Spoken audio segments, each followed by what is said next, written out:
ఈసారి పుష్పగాడి బాక్సాఫీస్ వేట మామూలుగా ఉండదని వేరీస్ పుష్ప వీడియోతో ఎప్పుడో చెప్పేశాడు సుకుమార్. ఇక ఇప్పుడు 1000 కోట్ల టార్గెట్గా పుష్ప 2 టీజర్ రిలీజ్ చేశాడు. వారం రోజుల క్రితమే పుష్ప 2 టీజర్ అనౌన్స్మెంట్ ఇచ్చిన మేకర్స్ ఏప్రిల్ 8న అల్లు అర్జున్ బర్త్డే గిఫ్ట్గా టీజర్ రిలీజ్ చేశారు. బన్నీకి బర్త్డే విష్ చేస్తూ రిలీజ్ చేసిన ఈ టీజర్ చూస్తే అల్లు ఫ్యాన్స్కి పిచ్చెక్కిపోవడం గ్యారంటీ. ఒక్కో షాట్ గూస్ బంప్స్ వచ్చేలా జాతర సెటప్లో హై వోల్టేజ్ కట్స్తో టీజర్ కట్ చేశారు. పుష్పగాడు చేయబోయే మాస్ జాతర ఎలా ఉంటుందో ఈ టీజర్ను జస్ట్ ఓ శాంపిల్గా చూపించారు. మామూలుగానే ఈ సినిమాపై అంచనాలు ఓ రేంజ్లో ఉన్నాయి. ముఖ్యంగా బాలీవుడ్ ఆడియన్స్ పుష్పరాజ్ కోసం ఈగర్గా వెయిట్ చేస్తున్నారు. తెలుగులో కంటే నార్త్లోనే పుష్ప పార్ట్ 1 సెన్సేషన్ క్రియేట్ చేసింది. అందుకే పుష్ప 2 ది రూల్ కోసం ఈగర్గా వెయిట్ చేస్తున్నారు మూవీ లవర్స్.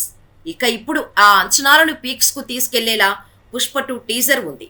ఫుల్ జాతర గెటప్, జాతర సీన్లు, జాతర యాక్షన్తో మాస్ జాతర మామూలుగా ఉండదని చెప్పేశాడు సుకుమార్. ముఖ్యంగా బన్నీ అమ్మవారి గెటప్ చూస్తే అమ్మోరు పూనినట్టుంది.